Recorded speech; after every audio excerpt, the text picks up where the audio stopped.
The car door slammed shut. Blake Lowell stepped out into the rain. His watch showed 11:47 p.m. Someone was crouched on the building's entrance steps. A woman holding 2 children wrapped in a wet blanket. Blake's footsteps stopped. The woman looked up. Rainwater streamed down her face. "I'm sorry." Her voice trembled. Both children were asleep. "Just for an hour. We need shelter from the rain." Blake walked past her. He swiped his card key. The door opened. He didn't look back. Inside the elevator, he touched another card key in his pocket. The subhouse key. A place he hadn't used in a year. The door opened. He stepped outside. The woman was still there. One of the children coughed. Coughing harshly, the small body shook. Blake's hand stopped. 28:47. The woman looked up. West Building, 12th floor. Door code. He walked away again, never looking back. The next afternoon, Blake headed to West Building. The elevator stopped at the 12th floor. The door opened. The house was quiet. A piece of paper lay on the dining table. Next to it was a small necklace. Blake's hand trembled. He had seen that necklace before. 15 years ago. Blake picked up the necklace. The silver chain slipped between his fingers. That day from 15 years ago flashed like lightning. Blood-soaked bedsheets, ambulance sirens, and her disappearance.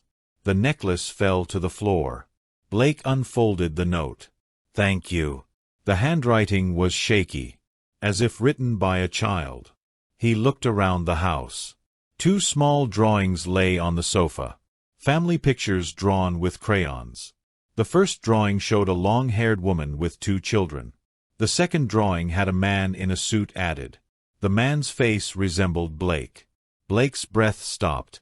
A small necklace was drawn around the woman's neck in the picture. Blake pulled out his phone. "Alex, come here right now." 30 minutes later, Vice President Alex Kim arrived. He looked at the drawings and his face hardened. "This is—" "Find them." Blake's voice trembled coldly. "The woman and children who came here last night. Right now." Alex nodded, but something strange flickered in his eyes. Blake picked up the necklace again. Small letters were engraved on the back of the pendant. CM. His heart started racing. Blake clenched the necklace in his fist. The pendant dug into his palm. CM. Chloe Max. That name hammered in his head. Her from 15 years ago who disappeared from the hospital, 8 months pregnant. Blake punched the wall. Plaster crumbled and fell. Alex watched from behind. His lips trembled slightly. Blake turned around. "Who else knows the door code 2847? "No one knows. Only you." Alex's answer came too quickly. Blake looked at the drawing on the sofa again. In the children's drawing of the man, he could see his own nose and jawline. His hands shook. The phone rang. It was Alex. "I checked the building CCTV. At 11:52 p.m. last night, a woman and 2 children entered West Building. They left at 6:17 a.m. this morning." Blake took out his phone. It was the CCTV footage Alex had sent. The woman in the screen walked holding 2 children's hands. The camera caught her face. Blake's breath stopped. It was Chloe. The same face from 15 years ago. "Find her name." Blake's voice cracked. "ID, address, phone number, anything." Alex nodded and left. As the door closed, a strange smile crossed his face.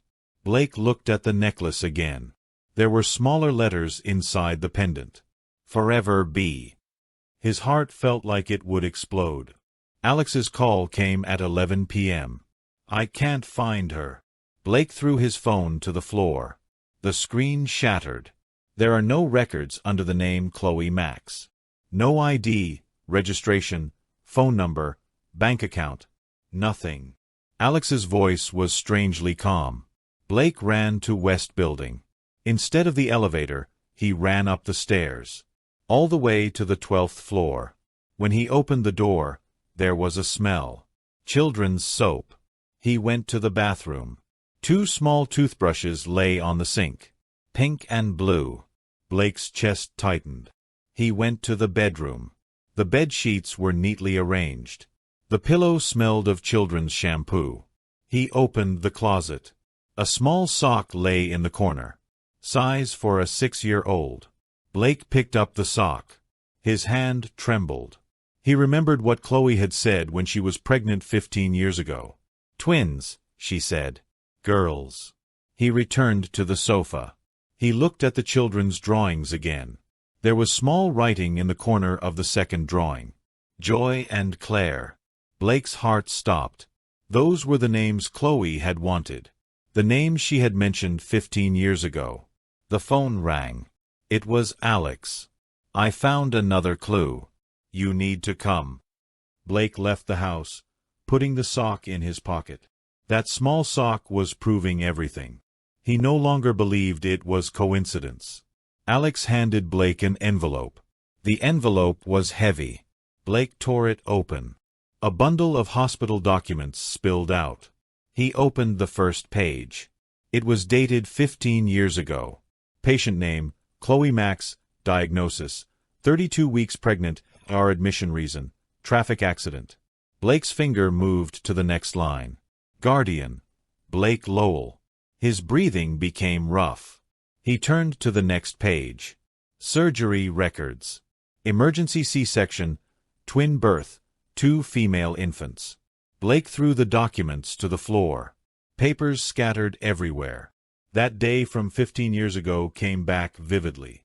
Him waiting in front of the operating room, the nurse coming out and telling him. The children survived, but the mother was unconscious. And 3 days later, Chloe disappeared. With the children. Alex picked up the last document. "You need to see this too." It was a discharge record. The date was 3 days after the accident. Patient condition, memory loss, discharge reason. Guardian request, guardian signature, Alex Kim. Blake looked at Alex. Alex's face was pale. "Explain." Blake's voice froze. Alex stepped back.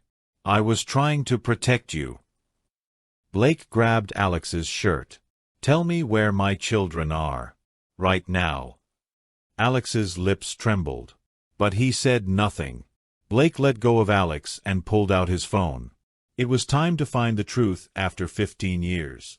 Blake slammed his fist into the conference room table. The wood cracked down the middle. His driver Marcus jumped back. Coffee spilled across the floor. Find her. Every street camera, every security system in the city.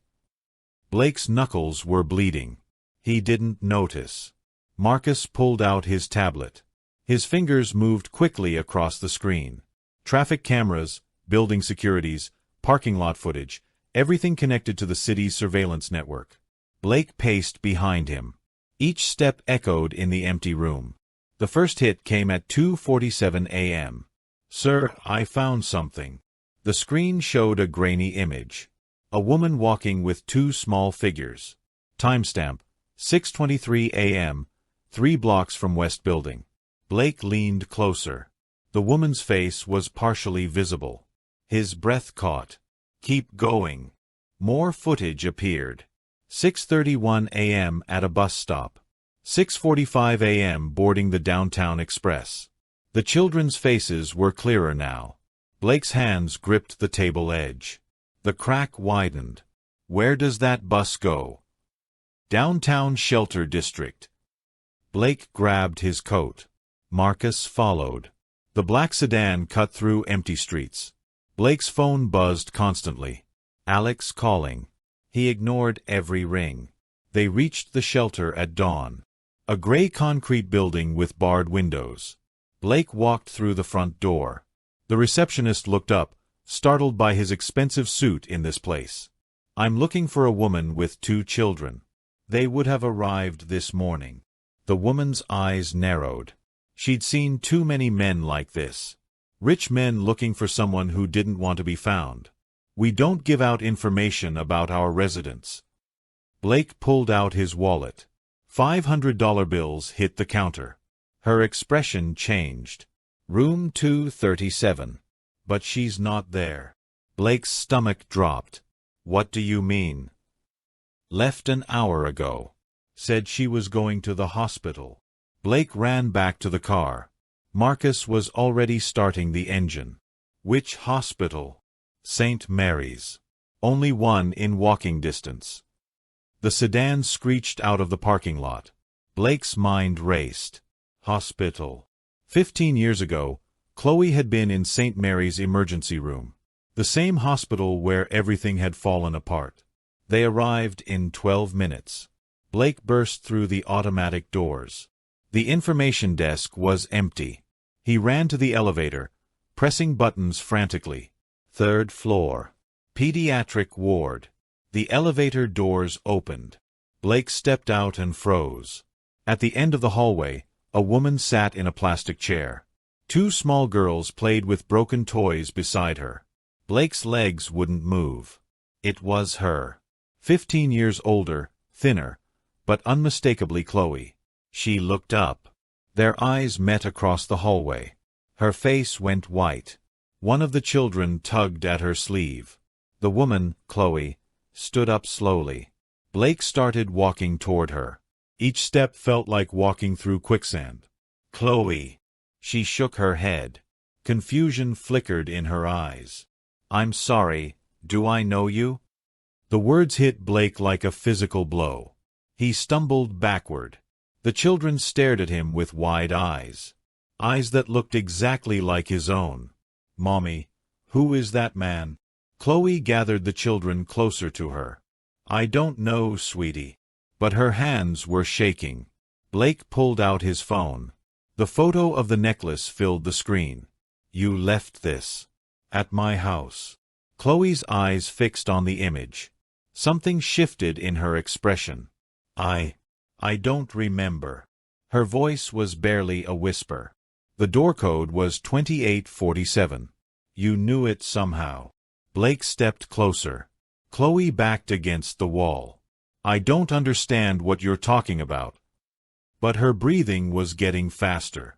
One of the children, the one with darker hair, looked up at Blake. Are you the man from my dreams? The hallway went silent. Blake knelt down to the child's eye level. What dreams? The man in the suit. He's always crying in my dreams. Mommy says dreams aren't real, but... The child reached into her pocket and pulled out a crumpled piece of paper. Blake unfolded it. It was a drawing. A man in a business suit standing next to a hospital bed. A woman lying in the bed. Two babies in her arms. At the bottom, in a child's handwriting, Daddy. Blake's vision blurred. Chloe snatched the paper from his hands. Claire, we need to go. She grabbed both children's hands and started walking toward the stairs. Blake followed. Wait, please. Chloe stopped but didn't turn around. Those children. They're mine, aren't they? Chloe's shoulders shook. I don't know what you're talking about. Then why are you running? Chloe spun around. Tears were streaming down her face. Because I'm scared. I don't remember you, but when I see your face, I feel like I'm drowning. She wiped her eyes with the back of her hand. And these children, they draw pictures of you. They've never met you, but they know your face. How is that possible? Blake's phone buzzed. A text message from Alex. Stop looking for her. Some things are better left buried. Blake stared at the message. His blood turned cold. Alex knew. Alex had always known. Blake looked back at Chloe. She was watching him, waiting for an answer he didn't have. I think someone took your memories. Someone who wanted to keep us apart. Chloe's eyes widened. That's impossible. Is it? You don't remember me, but you knew my door code. You don't remember these children's father, but they dream about him every night. Blake showed her the text from Alex. And my business partner is telling me to stop looking for you. Chloe read the message. Her face went pale. What does this mean? Blake's jaw tightened. It means we're going to find out what really happened 15 years ago. He looked down at the two little girls. They were holding hands, watching the adults with frightened eyes. And we're going to find out together. Chloe hesitated. Then she nodded. Blake's phone rang. Alex again. This time, Blake answered. "Where are you?" Alex's voice was sharp. Blake looked at Chloe and the children. "I'm exactly where I need to be." He hung up and turned off the phone. For the first time in 15 years, Blake felt like he was finally moving in the right direction. But he had no idea that Alex was already 3 steps ahead of him. Blake ripped the children's drawings from the hospital wall display. Security guards rushed toward him. "Sir, you can't." Blake shoved past them. The drawings crumpled in his fist. Chloe grabbed Joy and Claire, pulling them behind a vending machine. The girls were crying. Blake spread the drawings on the floor. His hands shook as he smoothed out the wrinkles. The first drawing showed a family of 4. The man wore a dark suit. The woman had long brown hair. 2 little girls stood between them. But it was the second drawing that made Blake's blood freeze.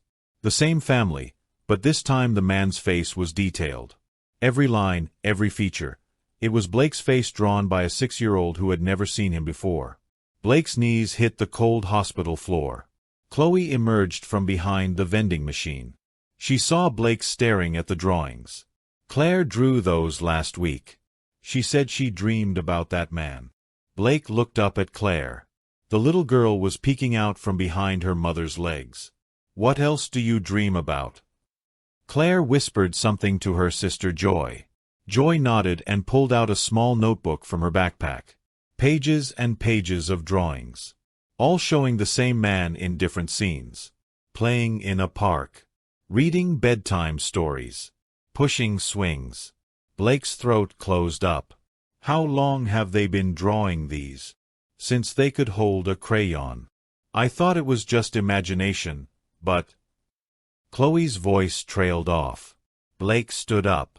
He pulled out his phone and called his private doctor. "Dr. Martinez? I need DNA tests. Emergency priority." He hung up and looked at Chloe. "I need hair samples. From both girls." Chloe stepped back. "Absolutely not. Please. If I'm right about this." Blake's voice cracked. "If I'm right, then someone stole 15 years from all of us." Chloe stared at him for a long moment. Then she knelt down and whispered to the girls. Joy pulled a hairbrush from her backpack. Several strands were caught in the bristles. Blake took the brush with trembling hands. The DNA lab was a sterile white building downtown. Blake paced the waiting room for 6 hours straight. His shoes wore a pattern in the carpet. Dr. Martinez finally emerged at midnight. His face was grim. Blake's heart hammered against his ribs. "The results are unusual." Blake's hands clenched into fists. "What does that mean?" "The genetic markers are a perfect match. But there's something else." Dr. Martinez handed Blake a thick folder. "These children have genetic markers that suggest they've been subjected to memory suppression therapy." Blake's vision blurred. "What the hell is memory suppression therapy?"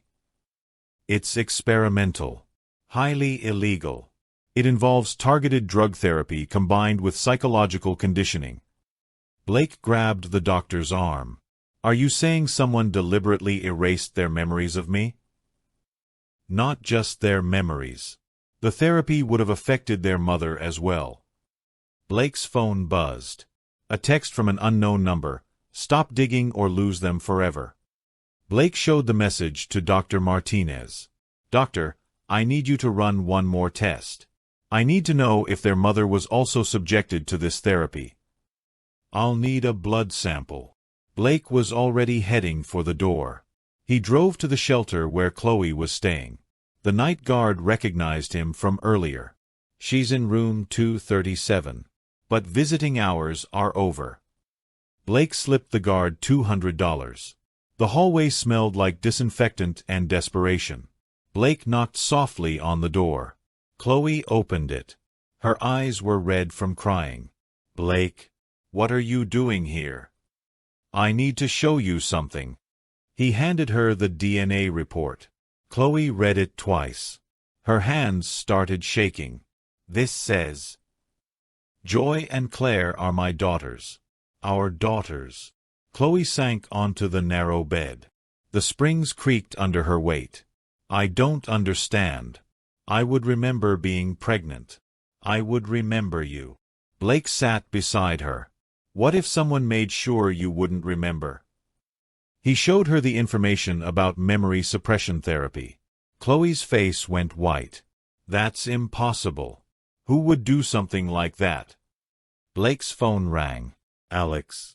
Blake answered on speaker. "Blake, where are you?" "Finding out the truth. The truth is dangerous. For everyone involved." Alex's voice was cold, calculated. "You took my family from me. I saved your career. Your reputation. Do you have any idea what a teenage pregnancy scandal would have done to your IPO?" Blake's free hand clenched into a fist. "She wasn't a teenager. She was 22. The media wouldn't have cared about facts." Chloe grabbed Blake's arm. Her eyes were wide with terror. "He's the man from the hospital. The one who told me about my accident." Blake's blood turned to ice. "Alex, you son of a bitch. I did what needed to be done. And I'll do it again if necessary." The line went dead. Blake turned to Chloe. "We need to leave. Right now." But it was too late. The door burst open. 3 men in black suits entered the room. Blake recognized the lead man. Tony Reeves, Alex's head of security. "Mr. Lowell, Mr. Kim would like to see you." Blake stepped in front of Chloe. "We're not going anywhere." Tony smiled. It wasn't a pleasant expression. "I'm afraid that's not a request." One of the men grabbed Chloe's arm. She cried out. Blake lunged forward. Tony's fist connected with Blake's jaw. Blake crashed into the wall. Stars exploded across his vision. "The children are already in protective custody. Temporary, of course. Until Ms. Max can prove she's mentally stable." Chloe was sobbing now. "Where are my daughters?" "Safe. As long as everyone cooperates." Blake struggled to his feet. Blood dripped from his split lip. "What do you want?"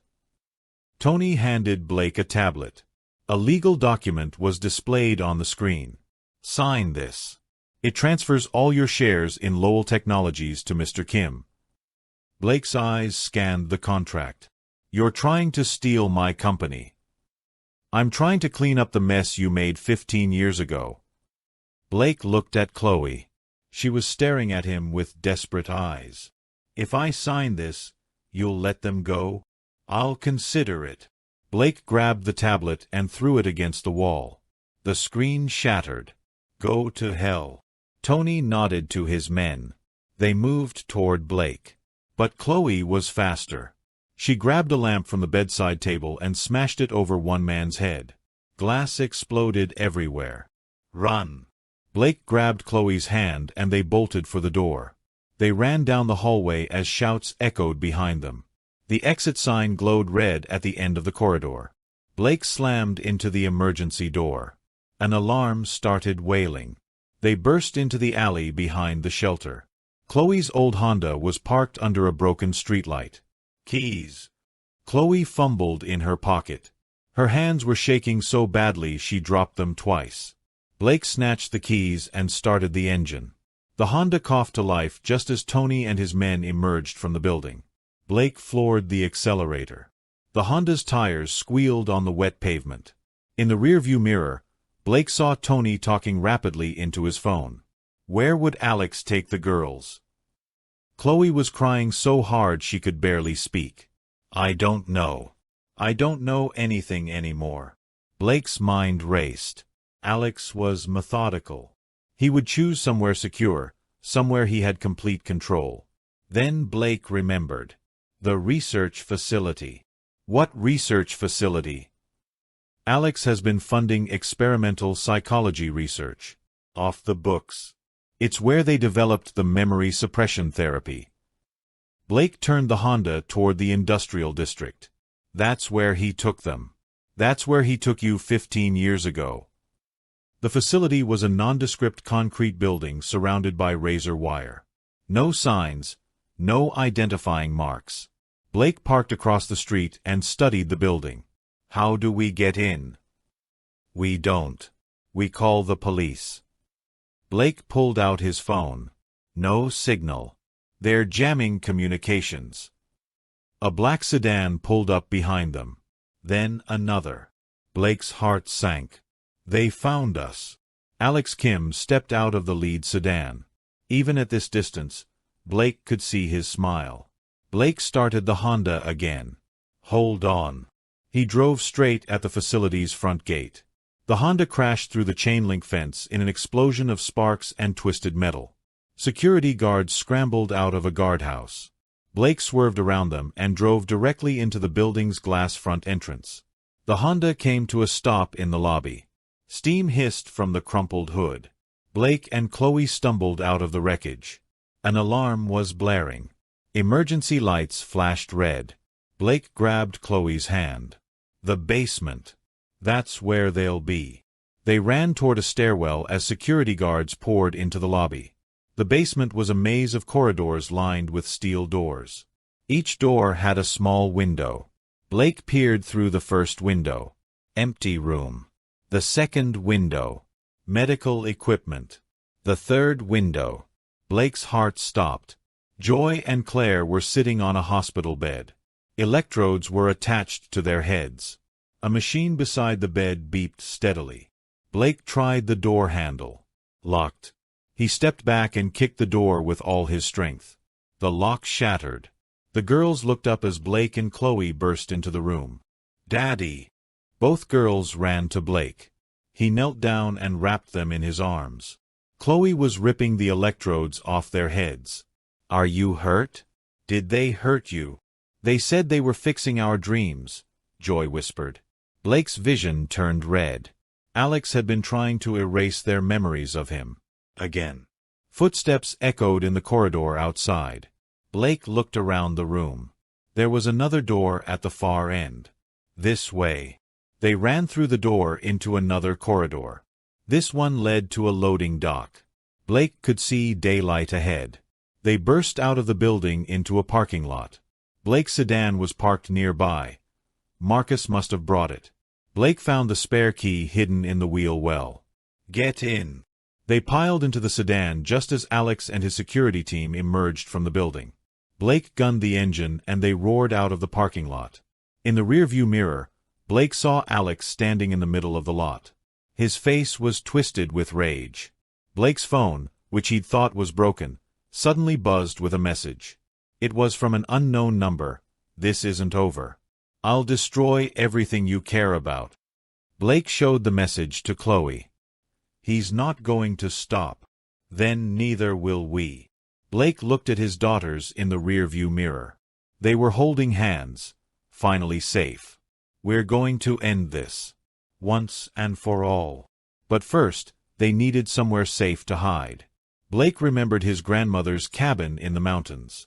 Alex didn't know about it. As they drove toward the mountains, Blake began planning his counterattack. Alex had spent 15 years building his web of lies and manipulation. Now Blake was going to tear it all down. But he had no idea that Alex was already 3 steps ahead. The real game was just beginning. Blake smashed through the glass doors of Lowell Technologies at 3 a.m. Shards exploded across the marble floor. The security guard jumped up from his desk, hand moving toward his radio. Blake grabbed the radio and crushed it against the wall. Where's Alex? Mr. Lowell, Blake slammed his fist on the security desk. The impact cracked the wooden surface. Where is he? Executive floor. But sir, you can't. Blake was already running toward the elevator. The executive floor was dark except for one office. Light spilled from Alex's corner suite. Blake kicked the door open. The lock mechanism shattered. Alex looked up from his computer, completely calm. I was wondering when you'd show up. Blake's hands shook with rage. On Alex's desk lay a stack of documents. Blake grabbed the top file and ripped it open. Chloe Max, Identity Erasure Protocol, complete. The words hit Blake like physical blows. You erased her. Alex leaned back in his leather chair. I protected your future. Our company's future. Blake threw the file across the room. Papers scattered like confetti. She was pregnant with my children. She was a liability. Blake's vision turned red. He grabbed Alex's computer monitor and hurled it against the floor-to-ceiling window. The glass spider-webbed but didn't break. Alex didn't even flinch. 15 years, Blake. 15 years I've been cleaning up your messes. Blake lunged across the desk. His hands closed around Alex's throat. My children grew up thinking they were orphans because of you. Alex's face turned purple, but his eyes remained cold and calculating. Blake's grip tightened. Alex's legs kicked against the desk. Then Blake saw something that made him freeze. A photograph on Alex's desk. Blake and Alex at their college graduation. Both smiling. Best friends. Blake's hands loosened. Alex gasped for air, rubbing his throat. I loved her too. The words hung in the air like poison. Blake stepped back. What? Chloe. I was in love with her first. Before you even met her. Alex stood up slowly, straightening his tie. She chose you. She always chose you. Blake's mind reeled. So you destroyed her life? I saved her from a life of scandal and poverty. Your reputation would have been ruined. The company would have collapsed. Alex walked to his safe and pulled out another file. But I made sure she was taken care of. New identity. Clean medical records. A trust fund that would last her lifetime. Blake grabbed the file. It contained bank statements, medical records, housing documents. All under the name Sarah Mitchell. You've been watching her for 15 years. Protecting her. Protecting all of you. Blake's phone buzzed. A text from an unknown number. Your daughters are safe. For now. Blake showed Alex the message. Is this you? Alex frowned. I don't know what you're talking about. For the first time, Alex looked genuinely confused. Blake's blood turned cold. If Alex wasn't behind the recent kidnapping attempts, then who was? Alex pulled out his own phone and made a call. Security, I need a trace on all communications to Mr. Lowell's phone. He hung up and looked at Blake. Someone else is playing this game. Blake's hands clenched into fists. What game? The game I started 15 years ago. Someone's trying to finish it. Alex walked to his window and stared out at the city lights. I may have created a monster, Blake. Before Blake could respond, Alex's computer started beeping. A video call was coming in. Alex accepted the call. A man's face appeared on the screen. Blake had never seen him before. The man was wearing a surgical mask and scrubs. Mr. Kim. Mr. Lowell. So nice to finally meet you both. Blake stepped closer to the screen. Who are you? I'm the one who's been perfecting your work, Mr. Kim. The man held up a syringe filled with clear liquid. Memory suppression therapy has come a long way in 15 years. Alex's face went white. What do you want? I want to finish what you started. Complete erasure. No loose ends. The camera panned to show Chloe strapped to a hospital bed. Joy and Claire were in beds beside her. All three had 4 tubes in their arms. Blake's knees buckled. Don't hurt them. Hurt them? I'm going to help them. They'll forget all this pain. All this confusion. The man adjusted something on the 4 machine. In 12 hours, they won't remember any of this ever happened. Blake grabbed Alex's arm. Where are they? Alex was frantically typing on his keyboard. I'm trying to trace the signal. The man on screen laughed. You won't find us, Mr. Kim. Your old research facility was just the beginning. The video call ended. Blake and Alex stared at the blank screen. Who was that? Alex's hands were shaking. Dr. Marcus Webb. He was my research partner 15 years ago. Blake grabbed Alex by the shirt. You mean there's someone else involved in this? I thought he was dead. There was an accident at the facility. An explosion. Alex pulled up files on his computer. He was obsessed with the research. Said we could erase trauma, PTSD, depression. Make people forget their pain forever. Blake's mind raced. Where would he take them? I don't know. After the explosion, all his research was destroyed. Alex's phone rang. He answered it immediately. Yes. Blake could hear the voice on the other end. Mr. Kim, we've traced the video call. It came from St. Elizabeth's Hospital, the abandoned wing. Blake was already running toward the door. Blake, wait. Blake stopped and turned back. I'm coming with you. Why would you help me? Alex's voice was quiet. Because I never meant for it to go this far. They took Alex's car and drove through the empty streets at 90 miles per hour. St. Elizabeth's Hospital had been closed for 5 years. The abandoned wing was scheduled for demolition. Blake and Alex parked outside the rusted fence surrounding the building. How do we get in? Alex pulled bolt cutters from his trunk. I came prepared. They cut through the fence and approached the building. Most of the windows were boarded up, but Blake could see light coming from the 3rd floor. That's where they are. They found a service entrance. The door was unlocked. Inside, the hospital was a maze of dark corridors. Their footsteps echoed off the walls. They climbed the stairs to the 3rd floor. At the end of the hallway, light spilled from an open doorway. Blake could hear the steady beep of medical equipment. They crept closer. Through the doorway, Blake saw Chloe and the girls exactly as they'd appeared in the video call. Dr. Webb stood beside Chloe's bed, adjusting an 4-drip. Blake counted 3 other men in the room. All armed. Alex whispered in Blake's ear. We need a distraction. Blake nodded toward a fire alarm on the wall. Alex pulled the alarm. Sirens blared throughout the building. Emergency lights started flashing. The armed men ran toward the sound. Blake and Alex rushed into the room. Dr. Webb spun around, startled. You're too late. The process has already started. Blake looked at the 4 bags. Clear liquid was dripping into Chloe's arm. What is that? The final solution. Complete memory erasure.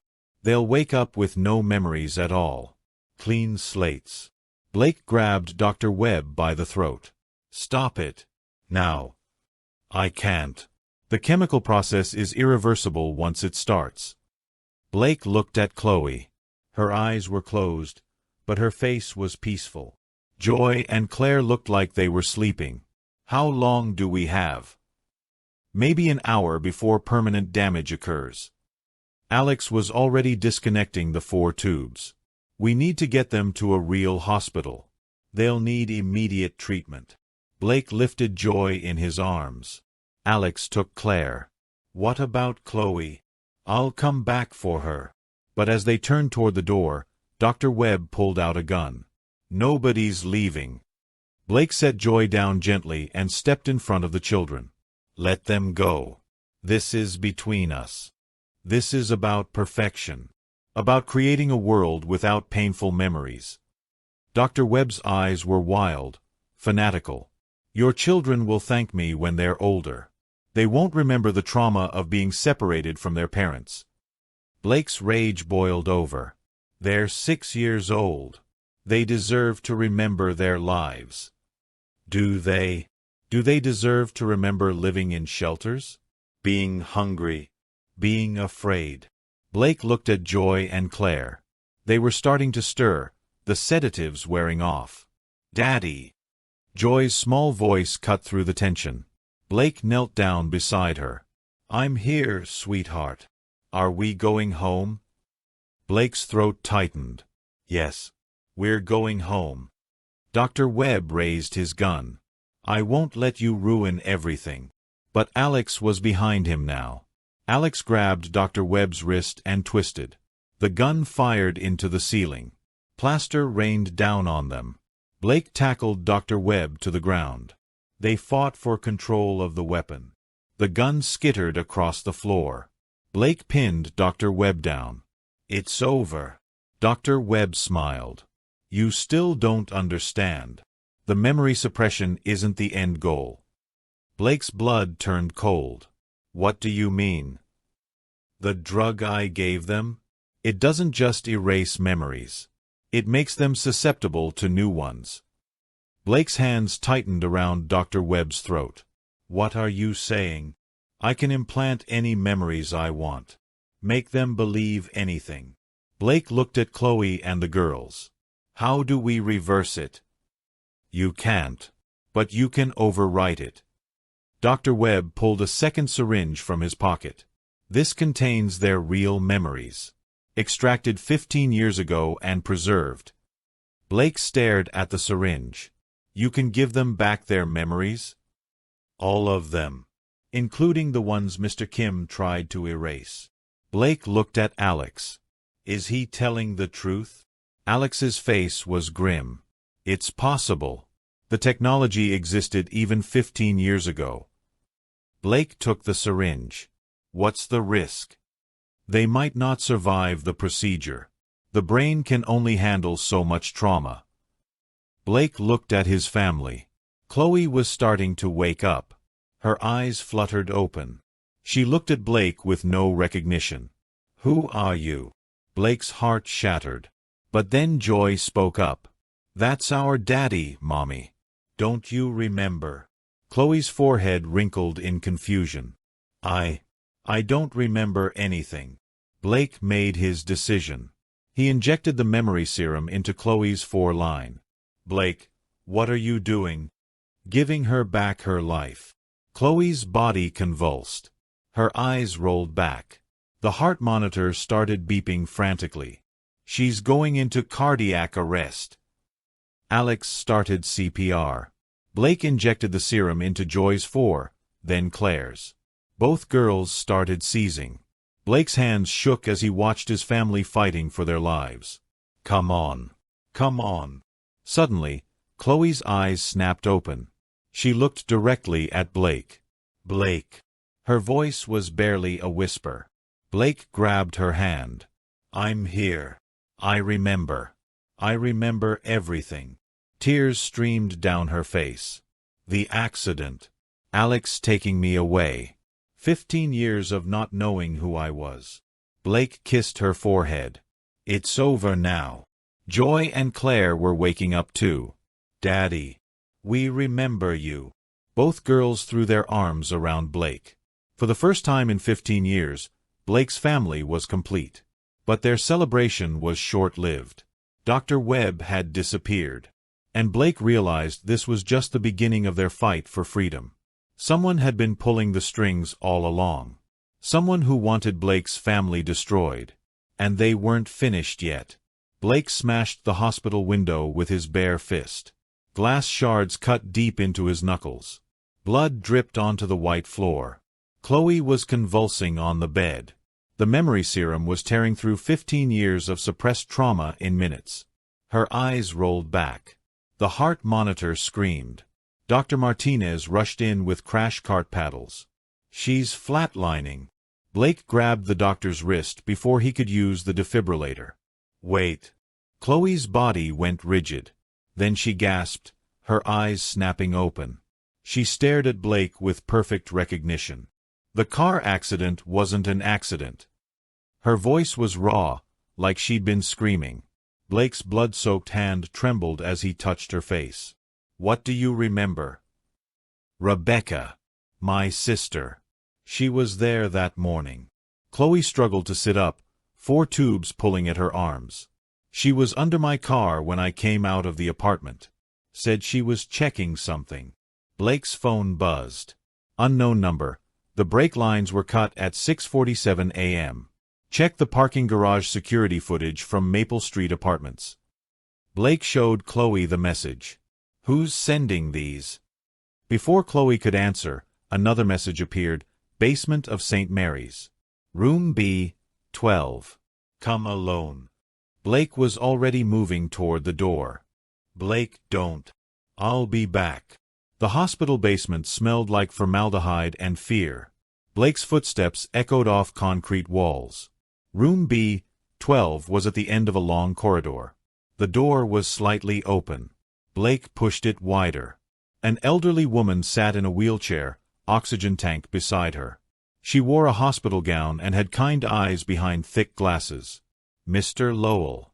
I've been waiting 15 years to meet you. Blake stepped into the room cautiously. Who are you? Nurse Patricia Collins. I was working the night shift when they brought your girlfriend in. The woman's hands shook as she reached for a manila envelope on her lap. I saw things that night. Things that didn't make sense. She handed Blake the envelope. Rebecca Max came to the hospital 3 hours before the ambulance arrived. She was asking about trauma protocol, specifically about memory loss procedures. Blake's blood chilled. 3 hours before? She knew the accident was going to happen. Blake opened the envelope. Inside were photocopied medical records, time-stamped photographs, and handwritten notes. I kept copies of everything. I knew something was wrong. The photographs showed Rebecca in the hospital hallway, talking to a man in scrubs. Blake recognized the man immediately. Dr. Marcus Webb. 15 years younger, but unmistakable. They were planning this together. Nurse Collins nodded weakly. Your girlfriend wasn't supposed to survive the accident. But she did. So they had to improvise.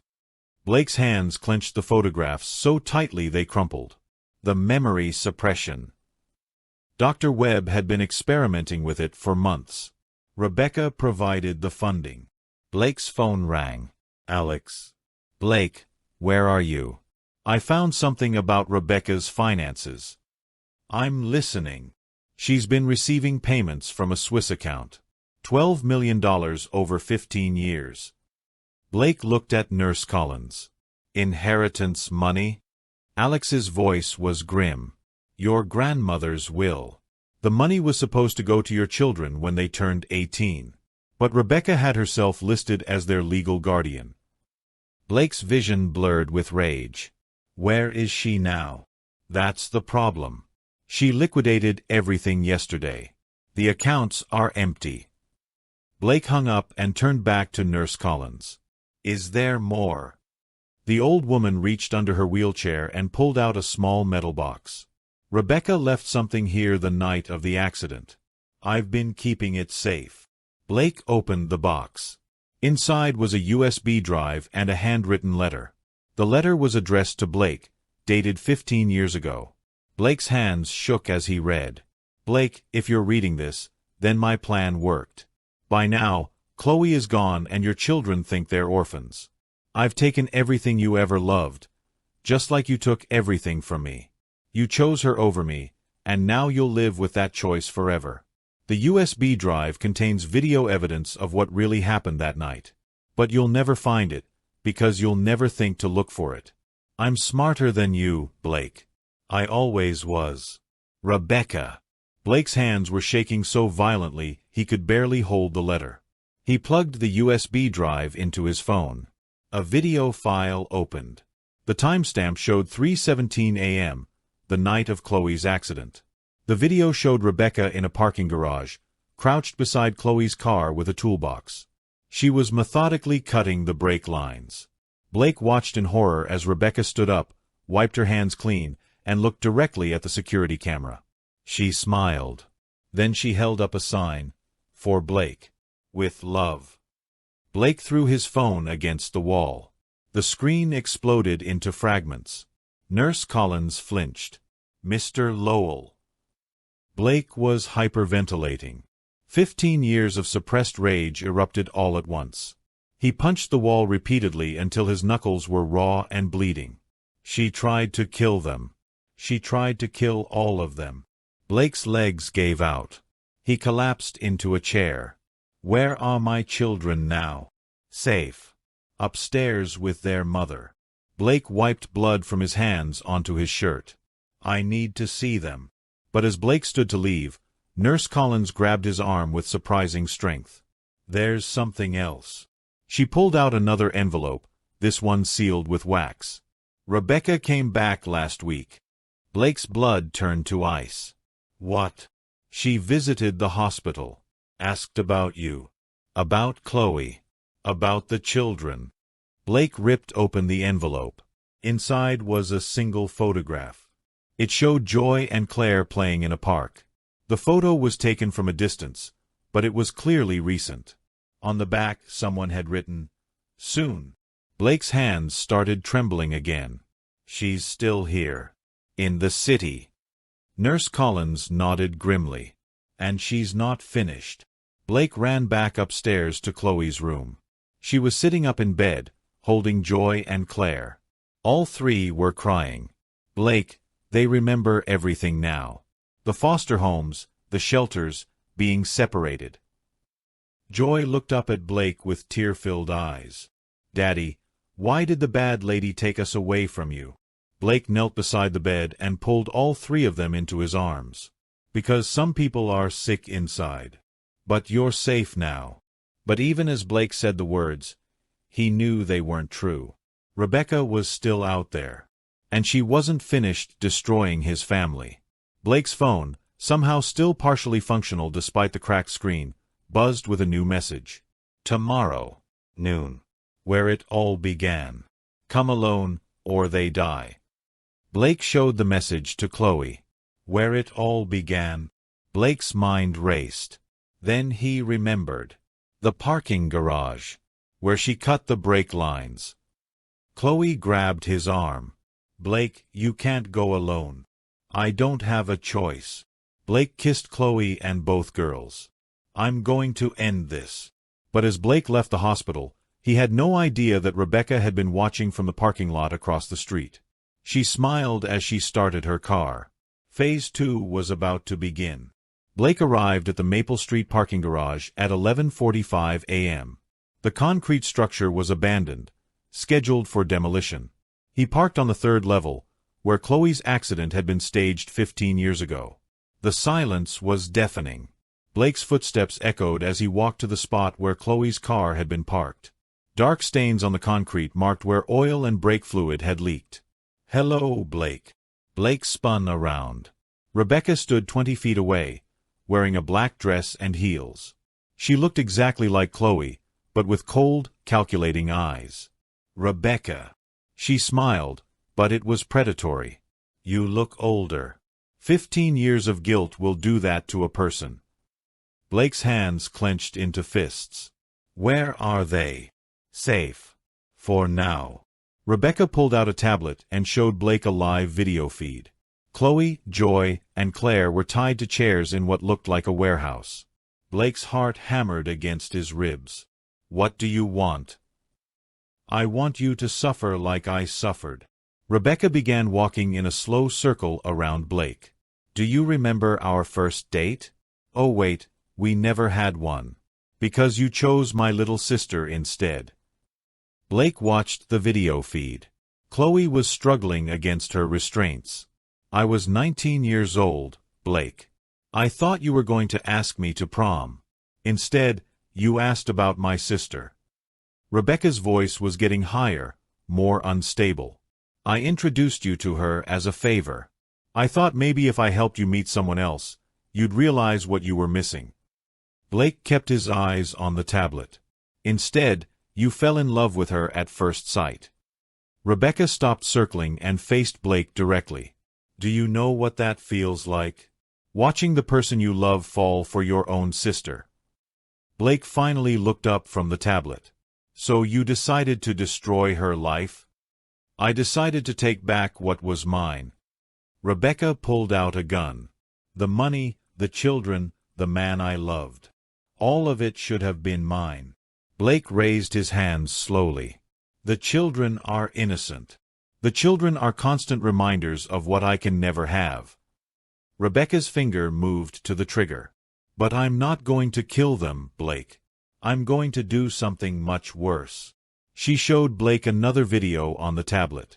This one showed Dr. Webb preparing syringes in the warehouse. Complete memory erasure. They'll forget they ever had a father. They'll forget each other. They'll forget their own names. Blake's vision turned red. You're insane. I'm thorough. Rebecca checked her watch. Dr. Webb begins the procedure in 10 minutes. Unless... She gestured to a briefcase at her feet. Sign over your entire fortune to me. Every penny. And I'll let them keep their memories. Blake looked at the briefcase, then back at the video feed. Chloe was looking directly at the camera, mouthing the word, no. Blake made his decision. He lunged at Rebecca. The gun fired. The bullet ricocheted off the concrete ceiling. Blake and Rebecca crashed to the ground, fighting for control of the weapon. Rebecca was stronger than she looked.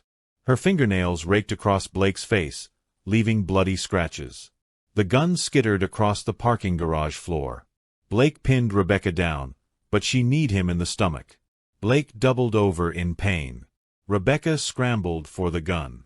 Blake tackled her again just as her fingers closed around the weapon. They rolled across the concrete, both bleeding from cuts and scrapes. Rebecca brought the gun up toward Blake's head. Blake grabbed her wrist and twisted. The gun fired again. This time, the bullet shattered Rebecca's tablet. The video feed went dark. Blake had no way of knowing if his family was still alive. Rebecca used Blake's moment of distraction to break free. She stood up, gun pointed at Blake's chest. You always were too predictable. Blake slowly got to his feet, hands raised. It's over, Rebecca. Even if you kill me, the police know everything. Nurse Collins gave them all the evidence. Rebecca's smile faltered. What evidence? The video of you cutting the brake lines. The financial records. Everything. Blake took a step closer. You're going to prison for the rest of your life. Rebecca's hands were shaking now. I won't let that happen. She turned the gun toward her own head. If I can't have you, no one can. Blake dove forward just as Rebecca pulled the trigger. The gun went off. Blake's ears rang from the gunshot. He looked down. Rebecca was on the ground, blood pooling beneath her head. Blake checked for a pulse. Nothing. Blake grabbed Rebecca's phone and called 911. I need police and ambulances at the Maple Street parking garage. There's been a shooting. While waiting for the police, Blake searched Rebecca's purse for clues about where his family was being held. He found an address written on a napkin, Riverside Warehouse District, Building 47. Blake ran to his car and drove there at 90 miles per hour. Building 47 was a massive concrete structure near the river. Blake kicked in the front door. Chloe. Joy. Claire. His voice echoed through the empty space. Blake ran through the warehouse, checking every room. Finally, in the back corner, he found them. Chloe, Joy, and Claire were tied to chairs, just like in the video. But Dr. Webb was nowhere to be seen. Blake cut their restraints with a pocket knife. Are you hurt? Chloe threw her arms around Blake. We're okay. Dr. Webb ran when he heard the sirens. Joy and Claire hugged Blake's legs. Daddy, we were scared. It's over now. The bad people can't hurt us anymore. But Blake knew it wasn't really over. Dr. Webb was still out there. And there might be others involved in Rebecca's conspiracy. Blake's phone rang. Detective Martinez from the police department. Mr. Lowell, we found Rebecca's body. We also found something else. What? A suicide note. She confesses to everything.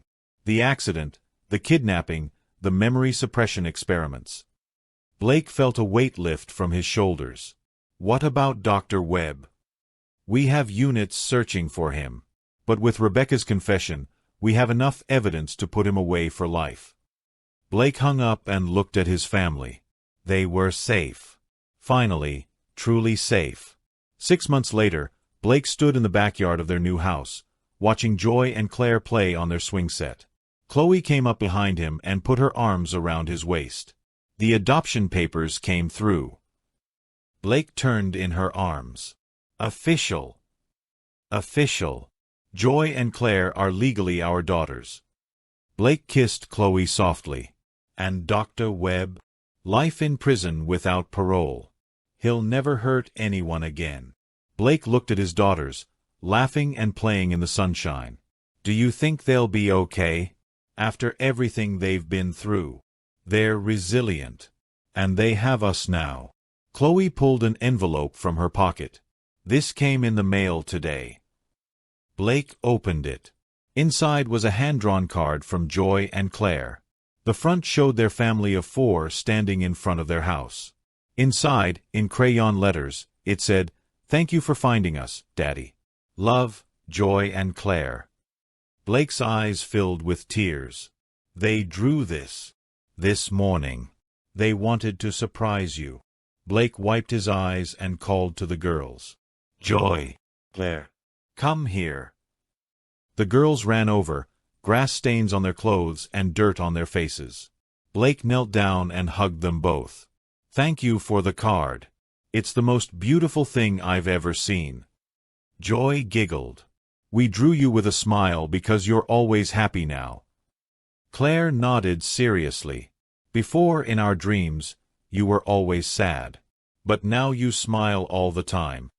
Blake looked up at Chloe, then back at his daughters. That's because I have everything I ever wanted right here. As the sun set behind their house, Blake realized that sometimes the most important things in life come to you in the most unexpected ways. A rainy night. A door code. A leap of faith. And sometimes, love really is strong enough to overcome anything. Even 15 years of separation. Even memory loss and manipulation. Even the darkest intentions of those who would tear a family apart. Blake pulled Chloe and the girls close as the first stars appeared in the sky. They were home. They were together. And they were never going to be separated again. The code he had given her that rainy night had brought them all back to where they belonged. In each other's arms. Forever. Epilogue. The final code. Blake's phone shattered against the kitchen wall at 3:17 a.m. The same time Rebecca had cut the brake lines exactly 1 year ago. Chloe jolted awake beside him. Blake, what? Blake was already pulling on his clothes.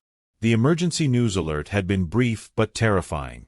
Maximum security breach at Millfield Federal Prison. Armed and dangerous escapee, Dr. Marcus Webb. Last seen heading toward the city. Blake's hands shook as he checked the locks on every door and window. Joy and Claire were sleeping peacefully in their beds, unaware that the nightmare was starting again. Blake's backup phone buzzed. Unknown number. Did you really think it was over, Blake? Dr. Webb's voice was different now. Colder. More calculated. I've had a year to plan this. A year to perfect the process. Blake grabbed Chloe's hand and pulled her toward the children's room.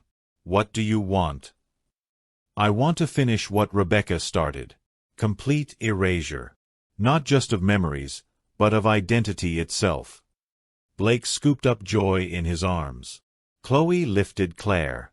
The girls won't remember their own names when I'm done. They won't even remember how to speak. Blake carried Joy toward the garage, Chloe following with Claire. But first, I'm going to let you watch. The line went dead. Blake threw the girls into his car and gunned the engine. In the rearview mirror, he saw a black van following them. Blake's mind raced. Where could they go? Webb seemed to know everything, anticipate every move. Then Blake remembered something Rebecca had said in the parking garage. Where it all began. Blake made a sharp turn toward downtown. Blake, where are we going? The place where I first gave you the door code.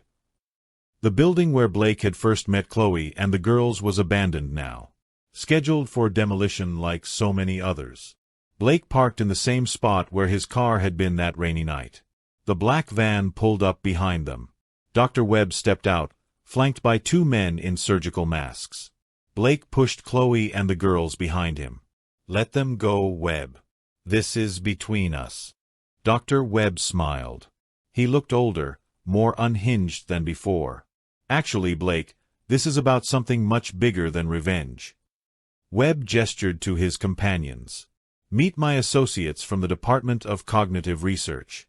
Government-funded. Military applications. Blake's blood turned cold.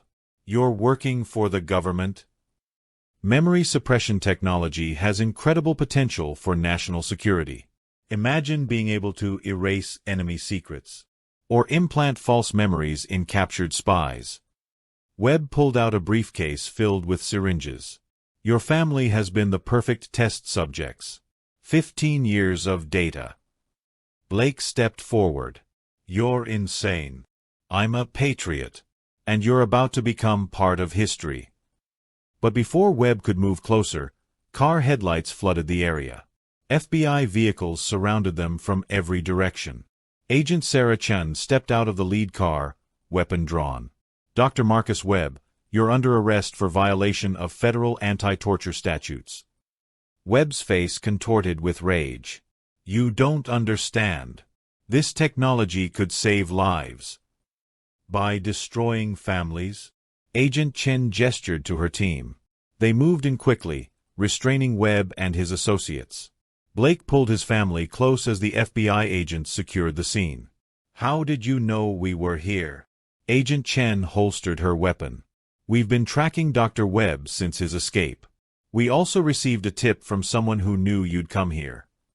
She pointed to a figure emerging from one of the FBI vehicles. Alex Kim walked toward them, his face grim but relieved. I've been working with the FBI for 6 months. Ever since we discovered the government connection. Blake stared at his former business partner. You knew about this? I knew Rebecca and Webb were just the beginning. The memory suppression program has been active for decades. Alex handed Blake a thick folder. There are dozens of victims, Blake. Families torn apart, identities erased, all in the name of national security. Blake opened the folder. Page after page of case files. Photos of missing children. Adults with no memory of their past lives. How many? Over 300 confirmed cases. Maybe more. Blake looked at Chloe and the girls. They had been 3 of the lucky ones. What happens now? Agent Chen stepped forward. Dr. Webb will stand trial for crimes against humanity. The memory suppression program is being shut down permanently. She handed Blake her business card. We'd like you to testify.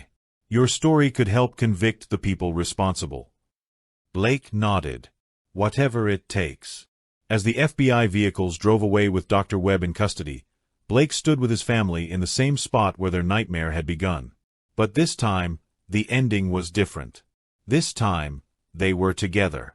1 year later, Blake stood in the same location again. It was raining, just like that first night. But now, instead of an abandoned building, there was a small memorial garden. A plaque read, "In memory of all families separated by the memory suppression program.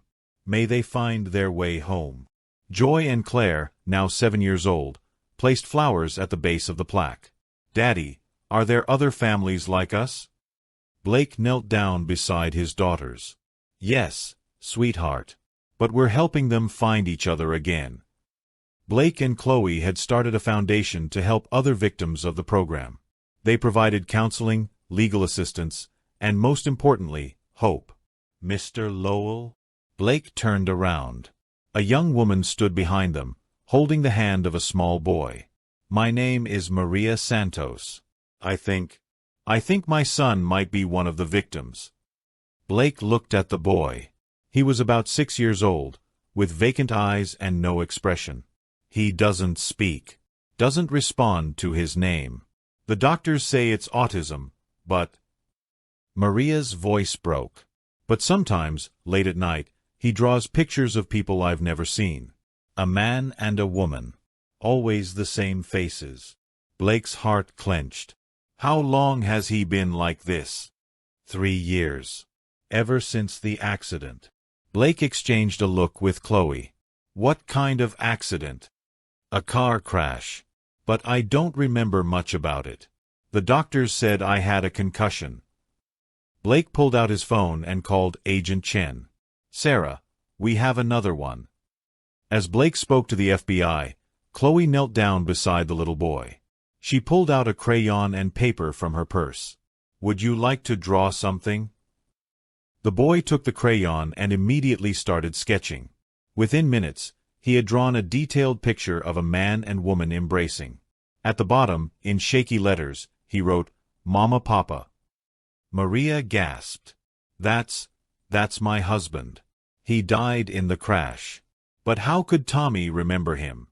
He was only 3. Chloe stood up and put her arm around Maria. Because love doesn't forget, even when everything else is erased. Blake finished his call and walked back to the group. Agent Chen is sending a team. They'll run tests, check for traces of the memory suppression drugs. He looked at Maria. "If your son is a victim, we'll help you get his memories back. All of them." Maria started crying.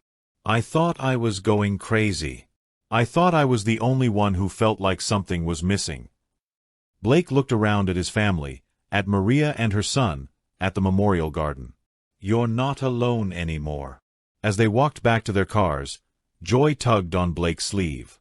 "Daddy, why do the bad people want to make families forget each other?" Blake thought for a moment. Because they don't understand that love is stronger than any drug or procedure they could ever create. Claire nodded seriously. "Like the door code you gave Mommy. Even when she forgot everything else, she remembered that."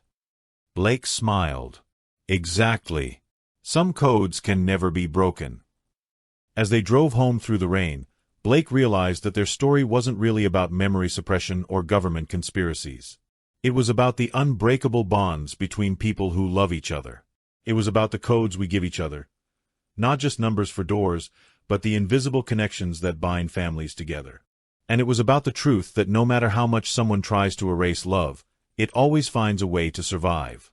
The code he had given her that rainy night wasn't just 2847. It was trust. It was hope. It was the belief that sometimes helping a stranger is the most important thing you can do. And that code had brought them all home. Now it was time to help others find their way home too.